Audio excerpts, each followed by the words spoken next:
最近都在跟大家分享各种海鲜的做法，今天来做一个豆腐蒸叉蛏。这种蛏子泥巴比较多，拿来牙刷刷洗干净，刷完之后记得再冲一冲。你要是找不到新花样做菜，我的主页有1000多道详细美食，记得点我头像旁边的加号收藏，学到就是赚到。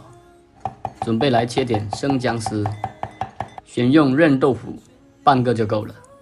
在其表面撒点盐，把蛏子直接插在豆腐表面，撒点腌制好的咸菜干，也叫冬菜，生姜丝去腥，把水烧开，上气后蒸8分钟。